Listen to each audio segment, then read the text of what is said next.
Okay, here we are in week 4. We're looking at the second part of what is culture. And now we're going to be looking at more specifically, away from necessarily the bare bones part of what culture is, and looking at technology. We're going to look at cultural changes and diversity, and then consider the theoretical perspectives, functionalism, conflict. We'll look at symbolic interactionism and postmodern. And then lastly, we'll just touch on a bit about where might culture be in the future, what role might it play, or how might it be different. Okay, so I hope you find this useful. Good luck for everything that's going on with you. I hope your semester's unwinding very well, and let's carry on. Okay, on this section here, we're going to look at a variety of things, but most notably, we're going to look at theories. But I was going to start with technology, cultural change, and diversity, some terms you should be familiar with. Now, the first term we're looking at is cultural shock. And cultural shock is something that if you've ever done any traveling, chances are you've experienced this. Or if people have come to Canada that you've met, you'll have this experience. This is the disorientation that people feel when they encounter cultures that are radically different from their own. Now, this can't always be as dramatic as what we're seeing on the screen there. My girlfriend has 3 international students who live with her for the semester at Georgian College in Barrie, and one is from Italy, one from Armenia, and one from Brazil. And now they're not radically different than here in Canada, and yet their culture shock is around the availability of goods and services and the kinds of goods and services that you can purchase, the cost of things, the weather, that period of few days to a week that was high humidity, they just didn't understand. And so culture shock isn't necessarily about dramatically different, but when they are different from your own and you don't know quite what to do with the new experience. Then we also have what we call ethnocentrism. And this is something that is a term that is used to describe the tendency to regard your own culture or your own group as the standard of all cultures or all groups, and thus superior, whereas all other groups are inferior. So when we look at a culture that appears different from ours, like the one you see on the screen, we look at them and say, well, gee whiz, if they would just do this or do that, or they can't be as well off as we are because we're using our culture as a standard.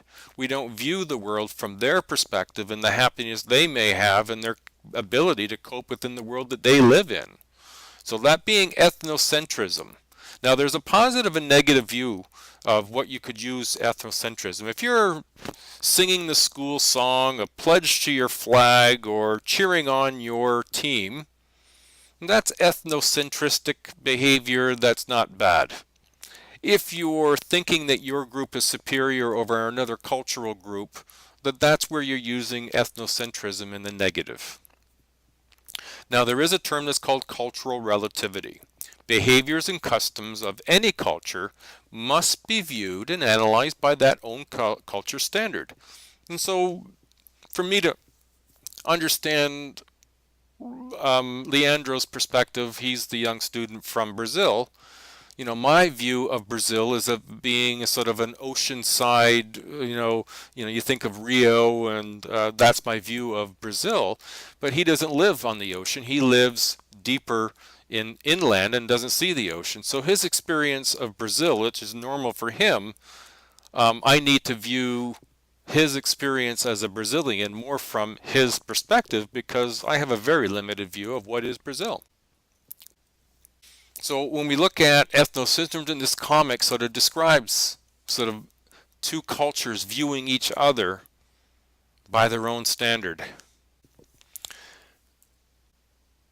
Now within any culture, culture goes through changes. It doesn't remain the same forever. And so it goes through changes, and one of those, there's 3 sort of triggers for change. One is discovery.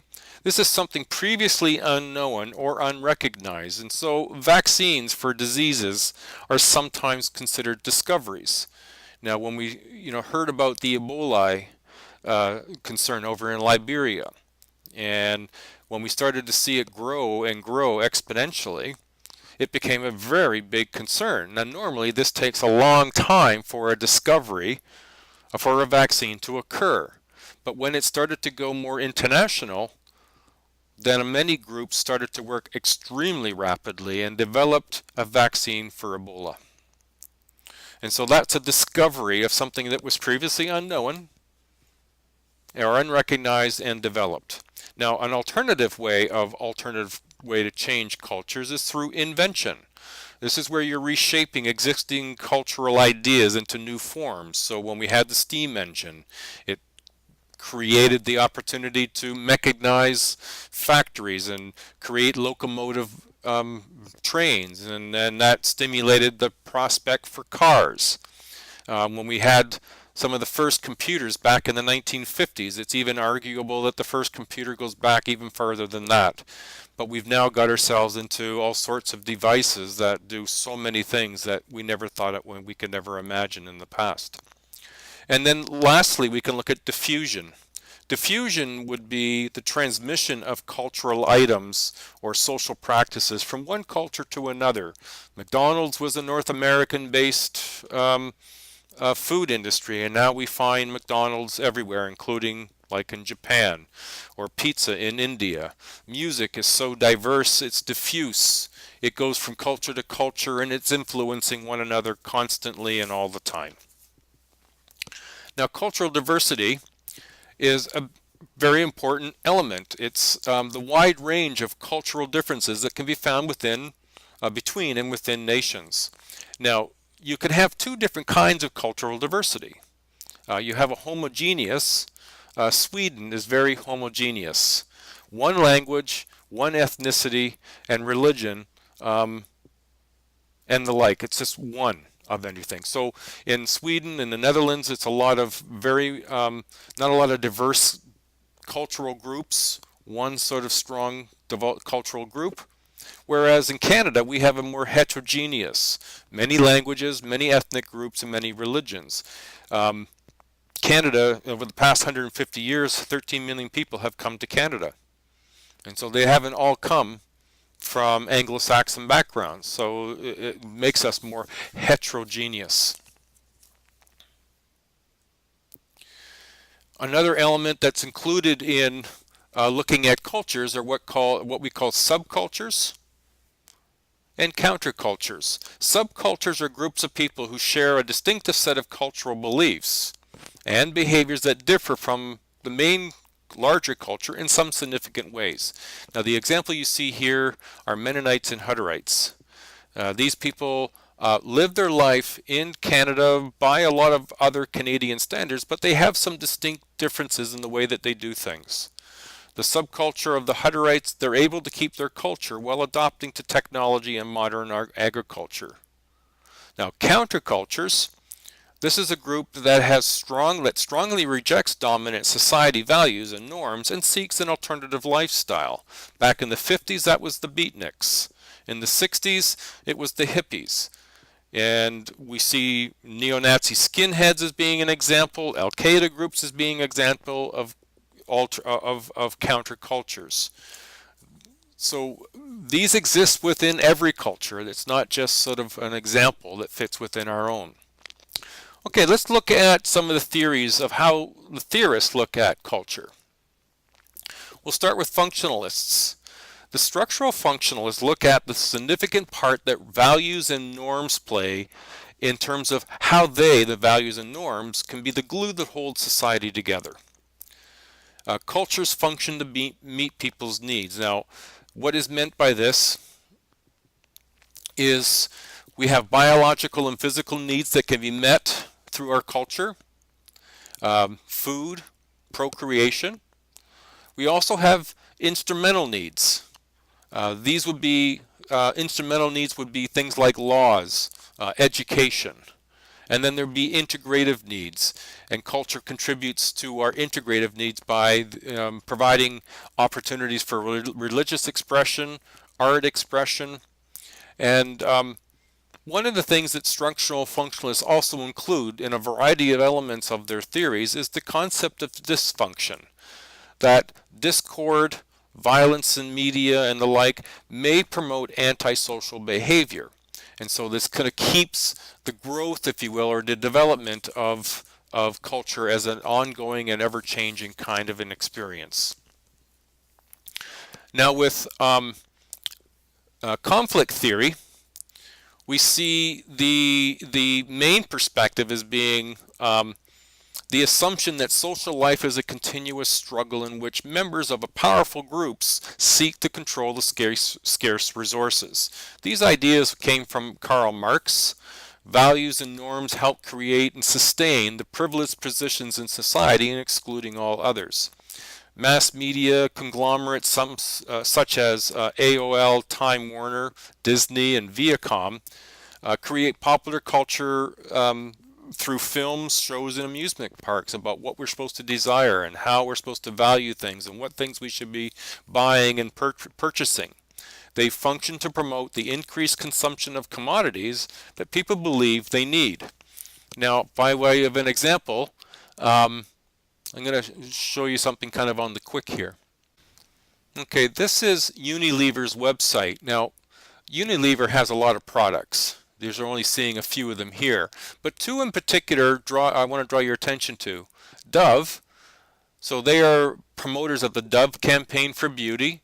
And if you look at what they say here, they're committed to helping women raise their personal, and if we carry on, personal perspective on themselves, trying to see that beauty is not something that is what they try to promote. It's finding your own sense of beauty. It's not about buying into the hype about what women are supposed to look like and how they're supposed to behave. But at the same time, they also have Axe. And if you've seen the Axe commercials, they seem to be completely an antithesis, the opposite of the Dove campaign, and yet it's all part of the same company. So part of my point of introducing this is to say, here's a company that makes an awful lot of money, and they're trying to promote different things that you should enjoy, even though they seem to be taking a different approach. How genuine can they be about their Dove campaign if they have the Axe campaign the way they do? It's just something to think about. Okay. Symbolic interactionalists, they look at culture quite a bit differently. In terms of the functionalists and conflict theorists, they see things at a macro level. That is to say that they look at the bigger picture. Symbolic interactionalists, they look at the micro level. They look at the small scale, the face-to-face interactions that people have. So this is focused on the relationship between symbols and us. Key to the theory is that society is the sum of all people's interactions, and it's these interactions people create, maintain, and modify the culture in their daily lives. So values and norms are not independent realities that automatically determine our behavior, they think. Rather, we tend to reinterpret them in each situation we encounter. So when you think of the value of symbols and our meanings of them, you look at birthday parties, you look at weddings, they're full of symbolism and how they represent what's important to us. Every family celebrates a birthday a little bit differently. So in terms of symbolic interactionalists, it's the individual families and how they celebrate birthdays or how they have wedding ceremonies occur, and that is the reality of the varying versions, if you will, of culture, say, even in Canada. And so symbolic interactionalists are interested in the symbols and how we interpret them. If I were to reach out to shake your hand and you stomped on my foot, I'd probably reevaluate my gesture and the meaning that it has in the future. There's my hand, and you step on my foot. I'm probably going to think twice about whether or not I'm going to continue to do that. Now, postmodern, this is another macro perspective. And here what they're focused on is that because of it's such a Eurocentric lens that conditions our view of all cultures, that the culture of our age produces a social world that's not really real. They tend to look at it as being simulated. Because in a sense, you can't speak about individual cultures, you need to speak about a cultures. It means that there aren't a bunch of individuals. We're so interconnected through social media, we're so interconnected through economics, that to look at culture of individual countries is a misnomer. They think we should speak in terms of cultures. Some of these insights about creating a false sense of reality because of how much time is spent in what is called a hypermedia. In terms of what is called media creates, in terms of the post-modern perspective, a hyper-reality. We begin to live in a situation where the simulation of reality is more real to us than the phenomena themselves. We get so disconnected from reality that it's hard to determine what is real and not real from the postmodern perspective.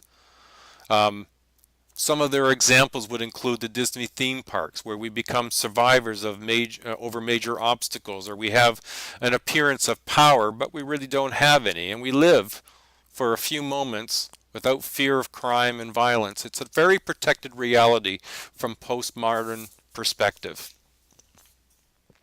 Now, if we look to the future in culture, well, we might find a variety of some potential predictions that cultural diversity is going to continue to grow.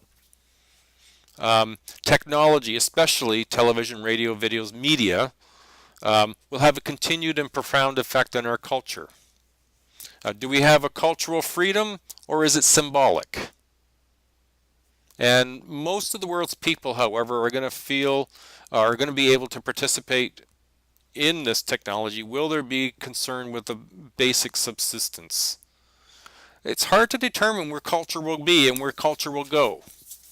But certainly, culture is an important identifier of countries and their identity. Well, I hope this has been helpful, and good luck on your studies, and we'll see you next week. Bye now.